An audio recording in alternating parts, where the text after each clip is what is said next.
Hi hello welcome to టీవీ24.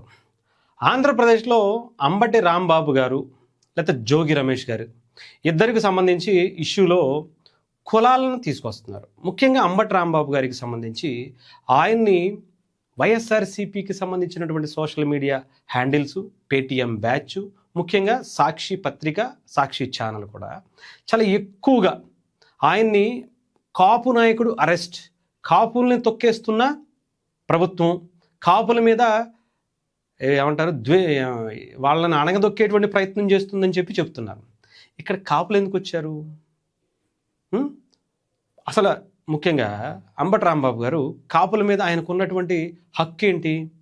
ఆయన కాపుగా పుట్టిన, కాపుగా పెరిగిన, కాపులు ఆయనకు ఓట్లేసిన, కాపులకు ఆయన ఏం చేశాడు? ఎంత గొప్పగా కాపుల గురించి మాట్లాడాడు?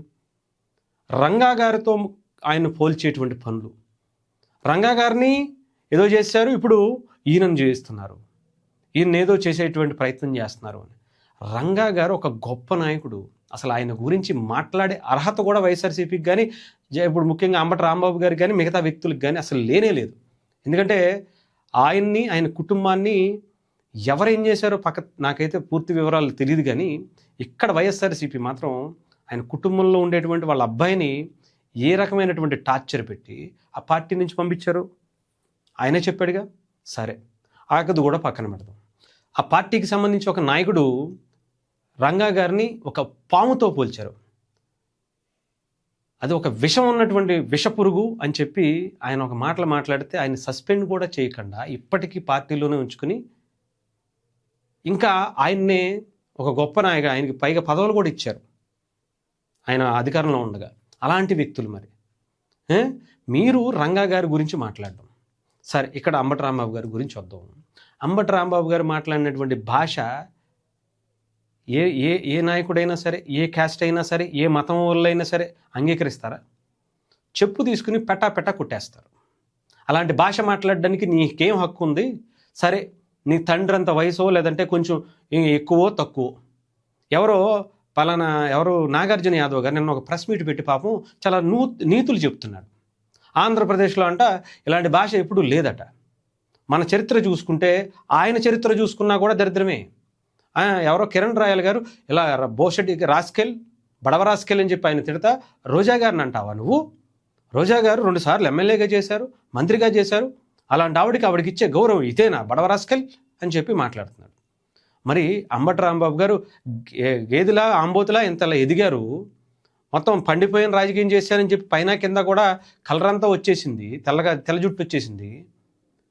2 సార్లు ఎమ్మెల్యేగా గెలిచి ఓసారి మంత్రిగా చేసినటువంటి వ్యక్తి ఎదటి వాళ్ళని, ముఖ్యంగా చంద్రబాబు నాయుడు గారు లాంటి ఒక 50 సంవత్సరాల అనుభవం ఉన్నటువంటి రాజకీయాల్లో ఉన్నటువంటి వ్యక్తిని, సరే ఆయన పార్టీ అంటే ఇష్టం లేదు, ఆయన సిద్ధాంతాలు అంటే మీకు నచ్చదు, ఆయన అంటే నచ్చదు, ఆయనకి కులం అంటే మీకు నచ్చదు అనుకుని పక్కన పెడదాం. పోనీ వయసు కన్నా గౌరవం ఇవ్వాలిగా. అంటే మీరు మీ స్పోక్స్ పర్సన్ చెప్పినటువంటిదే, అన్నిసార్లు ఎమ్మెల్యేగా గెలిచినటువంటి వ్యక్తి, అన్నిసార్లు సీఎంగా అత్యధిక సార్లు, ఉమ్మడి ఆంధ్రప్రదేశ్లో అత్యధిక సార్లు ఎమ్మెల్యేగా, మంత్రిగా, ముఖ్యమంత్రిగా ఉన్నటువంటి వ్యక్తి, అలాంటి వ్యక్తిని పట్టుకుని ఎలకొడక అంటే తిట్టించుకుంటారా?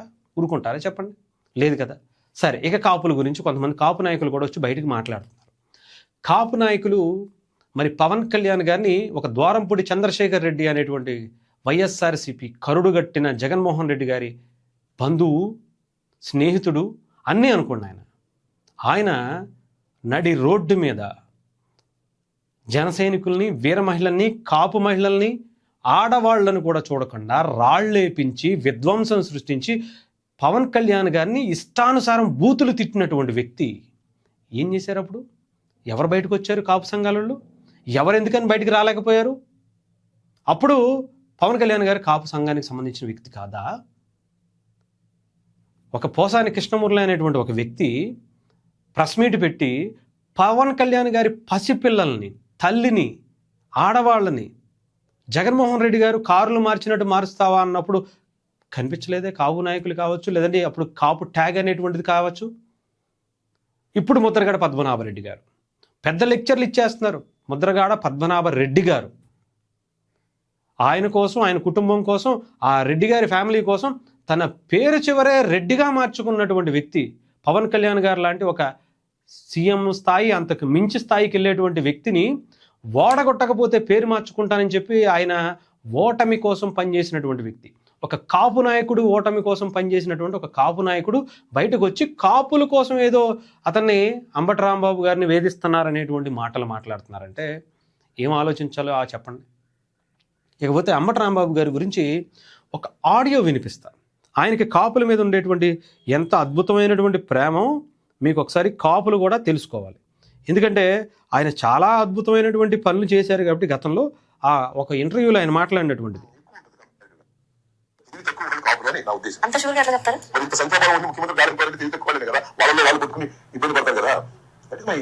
నేను ఒక సామాజిక వర్గంలో పుట్టాను. ఆ సామాజిక వర్గం మీద నాకున్న అభిప్రాయం అది. తెలివి తక్కువ వాళ్ళు, ఆవేశ పనులు, మాంసాన్ని ఎక్కువ తింటారు, మందు బాగా తాగుతారు, ఇవన్నీ ఉన్నాయి లక్షణాలు. అవి నేను నాకున్నాయా లేక వాళ్ళకున్నాయని ఆ కమ్యూనిటీలో అవి ఎక్కువగా ఉన్నాయి. అందరూ తాగడం చాలా మంది అవుతారు. అర్థమైందా? అలా పోర్ట్రేట్ చేశారు, అలా కాపుల్ని సృష్టించారు, అలా ఉండిపోయేలా చేశారు. వాళ్ళకి మందు పోసి వాళ్ళ వ్యసనాలకు అలవాటు పడేలా చేసి వాళ్ళ రాజకీయంగా ఒక పవన్ కళ్యాణ్ గారి లాంటి వ్యక్తి ఇవన్నీ దాటుకుని ఒక సీఎం స్థాయి వరకు వచ్చినటువంటి రంగా గారిని ఎలాగైతే ఆపారో ఇప్పుడు పవన్ కళ్యాణ్ గారిని కూడా అలాగే ఆపి ఆయన్ను కూడా ఇబ్బంది పెట్టేటువంటి ప్రయత్నం చేశారు. అర్థమైందా?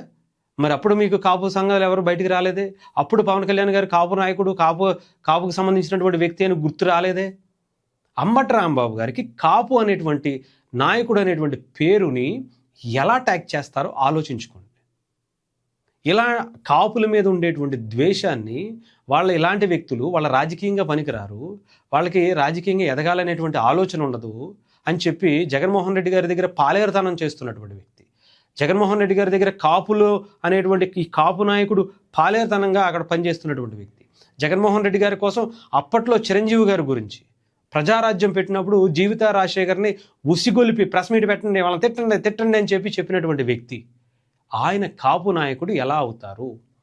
కాపుల నుంచి ఒక మంచి నాయకుడిగా ఒక టాప్ స్టార్గా ఉన్నటువంటి వ్యక్తి చిరంజీవి గారు వచ్చి పార్టీ పెడితే ఎలా మట్టు పెట్టాలని చూసినటువంటి వ్యక్తి కదా ఈ కాపు నాయకుడు.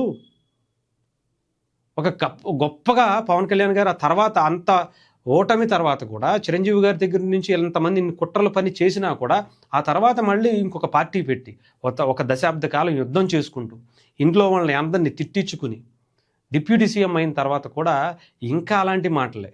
ఎన్ని మాటలు అంటే చెప్పలేనటువంటి మాటలు, దారుణమైనటువంటి మాటలు మాట్లాడారు. అయినా ఈయన కాపు నాయకుడు ఈ రకంగా అవుతాడు?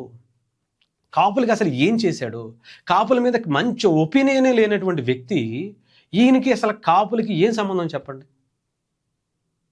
అసలు ఏ రకంగా కొంతమంది వచ్చి బయటకు వచ్చి ఆయనకి వత్తాసు పలిగేటువంటి పని చేసేటువంటి ఆలోచన ఉందంటే మీరు కాపులకి సంబంధించినటువంటి ఆ పదానికి ద్రోహం అంటే మామూలు ద్రోహం కాదు, నమ్మక ద్రోహం చేస్తున్నారు. నమ్మక ద్రోహం చేసినటువంటి వ్యక్తులకి, శక్తులకి వత్తాసు పలుకుతున్నారని మాత్రం అనుకోవాలి.